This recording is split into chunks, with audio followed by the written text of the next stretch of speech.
अष्टमी का सुप्रभात आशीर्वाद। और हम सभी लोग महापुरुषों के वर्णन के बारे में पता चल रहा था आपको, राम के बारे में, रावण के बारे में, लक्ष्मण के बारे में। आज अपन नारद के बारे में बात करेंगे। नारद कौन होते हैं, कैसे होते हैं, क्या उनका सिस्टम होता है। तो नारद नारायण प्रतिनारायण के काल में ही उत्पन्न होते हैं। नारद किसके काल में उत्पन्न होते हैं? नारायण और प्रतिनारायण के काल में। ये अत्यंत कौतूहल और कलहप्रिय होते हैं। आप देखना पुराने सीरियलों में, पुराने धारावाहिक में चलते थे ना, नारायण आते थे और वो क्या करते थे, इससे लड़ा देते थे, उससे लड़ा देते थे और खुद बीच में मजा लेते थे।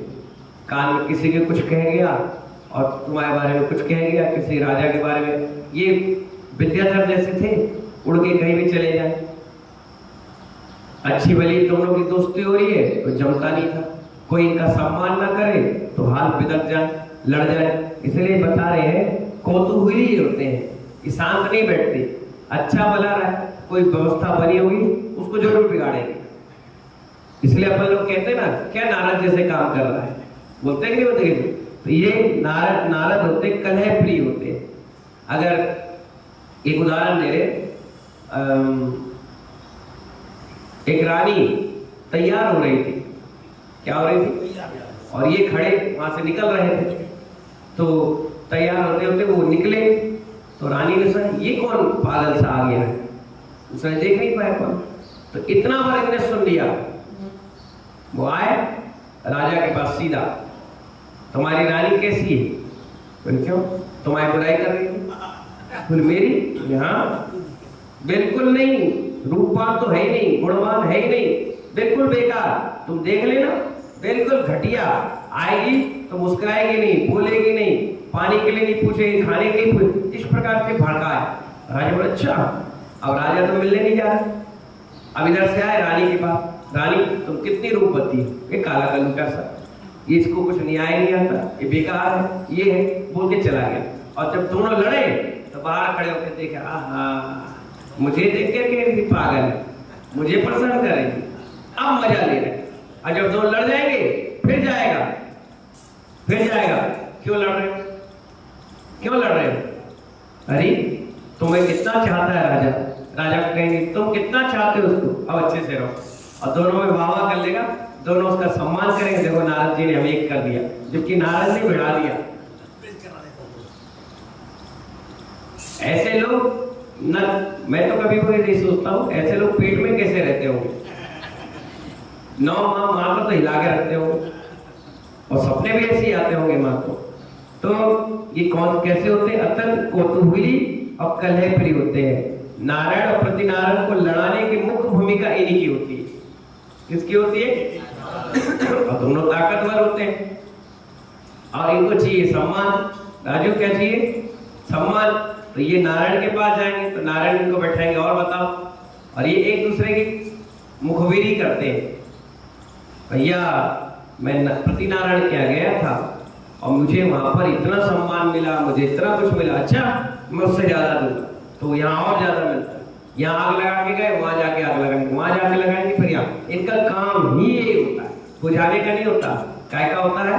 लगाने का होता है। तो ये लड़ाने की मुख्य भूमिका होती है। सभी नारद ब्रह्मचारी होते हैं। क्या होते हैं? इनके साथ बच्चे, परिवार नहीं होता, अकेले सिंगल होते हैं। इन्हें राजऋषि का सम्मान भी प्राप्त होता है। क्या काय का? किसी के राज दरबार में अगर ये आते हैं तो लोग इन्हें सम्मान देते हैं, भैया बहुत बड़े नारद आ गए, बहुत बढ़िया। सारे राजा महाराजा नारदों का विशेष सम्मान करते हैं। क्या करते हैं? भाई अभी कुछ नहीं करोगे तो लाके भिड़ा देंगे, लड़ जाए। अच्छी भली शांति है तो क्रांति मचा देंगे। इसलिए इसका सम्मान बहुमान कर दो। कहते ना देवताओं को खीर चढ़ा दो तो सारा कार्यक्रम सानंद संपन्न हो जाता है। ये समस्त राजभवन में बेरोक टोक जाते हैं, कोई रोक नहीं सकता इनको। किसी व्यक्ति ने रोक दिया अरुण जी और टोक दिया तो इसकी खैर नहीं, बस सारी पोल पट्टी उनको मालूम कि राजू कौन से नंबर का चश्मा पहनता है, कौन सा टूथपेस्ट करता है, कौन सा क्रीम लगाता है, ये क्या करते हैं, वो क्या, पूरी खबर न्यूज रिपोर्टर की तरह किसके पास रहती है। अरे कई बार राजा पूछते हैं, जैसे राजा बैठे हैं और नारद आएंगे, और नारद जी आइए बैठिए, सब कुछ अच्छा, राजा जी आप बहुत चिंता में हो, क्यों, क्या बात है? अरे मेरा एक लड़का है कुंवर राज, उसकी लड़की देख रहे हैं। अरे मैं बताऊंगा आपको, वो फलाने राजा की लड़की कितनी रूपवान है, क्या बढ़िया है, सब कुछ बढ़िया, कर लो, वहां जाएंगे बताएंगे। क्यों चिंता करो राजा तुम, अरे लड़का, अरे क्या बढ़िया लड़का है, और सेट करा देंगे। ऐसे भी करो, मतलब सब कुछ अच्छा, मान सम्मान चाहते हैं। क्या चाहते हैं वो? मान सम्मान।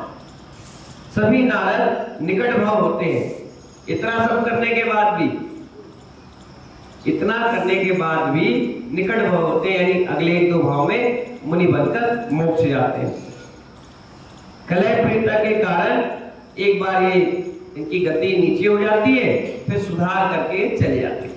पुण्य भी है उनका कि वो इतने बड़े हैं। कोपिन वस्त्रधारी होते हैं।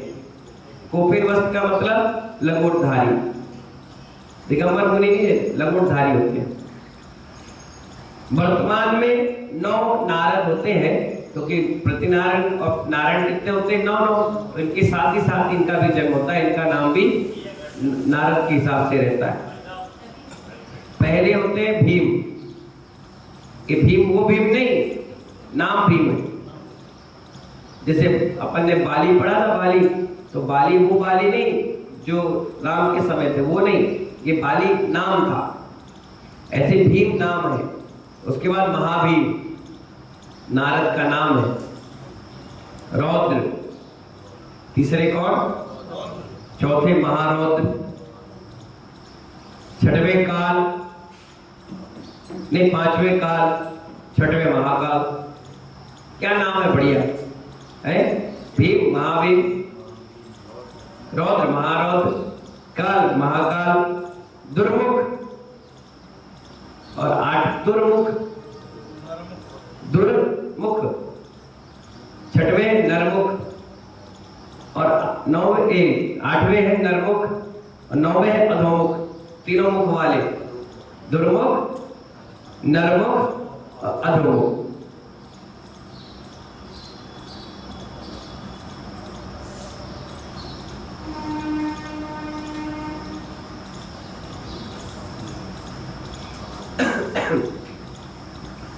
हो गया नारद के बारे में समझ में आ गया कैसे होते हैं। कभी तुम्हें कहते और नारद, नहीं नारद के बोल रहे, क्या हम लड़ाते झगड़ते? बोले तुम्हारे व्यवहार ऐसे ही बताया, तुम नारद जैसे हो। इनको कहते हैं नारद मुनि।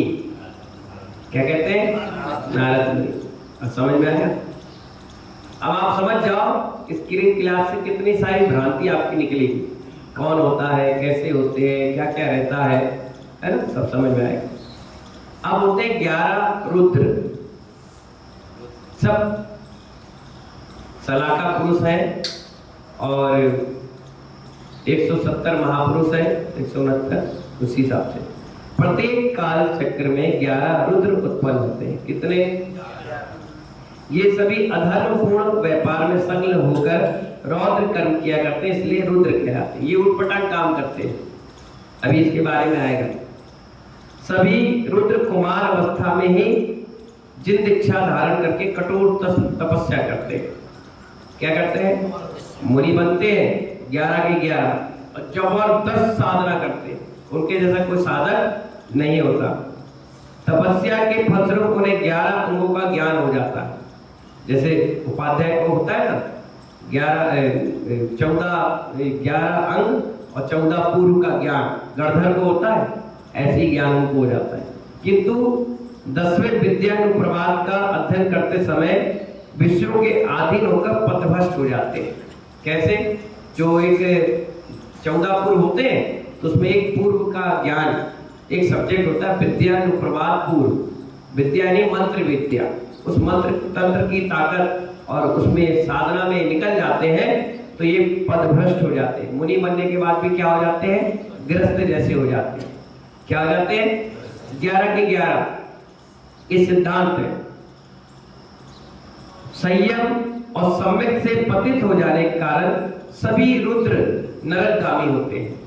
भाई मुनि बने अब मुनि बनेगा, मुनि जैसे क्रिया ही करे, भोग विलास में रहने लगे। अब भाई किसी के पास कोई मंत्र साधना आ जाए तो अपने आप पे प्राउड आ जाता है, वो अपनी दुकानदारी चालू कर देता है। पर यहाँ पर बताया नहीं, आप नहीं कर सकते, लेकिन किए तो सबके सब कहाँ गए? नरक चले गए। इनकी मुक्ति कुछ ही भाव में हो जाती है, लेकिन उस भाव में तो बिगड़ गया, अगले भाव में फिर क्या करेंगे? वो पुण्य कमाएंगे, संयम लेंगे, फिर मुनि बनेंगे, फिर जाएंगे, लेकिन अभी तो अपना बिगड़ गया। हाँ, त्रिलोक प्रणति के अनुसार रुद्रो और नारदों की उत्पत्ति हुंडा भस्री काल में ही होती है, उत्सर्पणी काल में, हुंडा और सर्पणी काल में होती है। वर्तमान कालीन रुद्रों के नाम 11 रुद्र हैं, उनके नाम सुन लीजिए। भीमावली, पहले का नाम क्या है? फिर दूसरा चित शत्रु, तीसरे का नाम है रुद्र,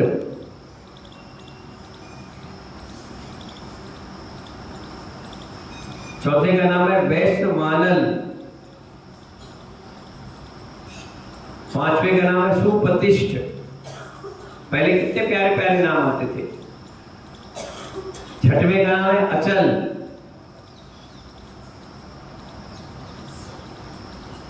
सातवें का नाम है पुंडरीक,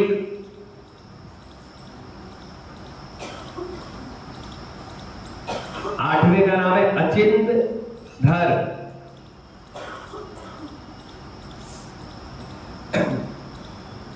नौवें का नाम है अजित नाभि, 10वें का नंबर है पीठ नाम का रुद्र, और 11वें नाम का है सात्विक पुत्र। सात्विकी है, सात्विकी पुत्र। इस प्रकार कितने रुद्र हो गए? 11। ठीक है ना? आज इतना ही। आज हम दोनों मुनिराज का अष्टमी का उपवास भी है, और आज हमारा ये केश लॉन्च है। ठीक है ना? सभी लोग केश लॉन्च देखेंगे। मेरा बहुत बहुत आशीर्वाद। जय बोले महावीर भगवान की।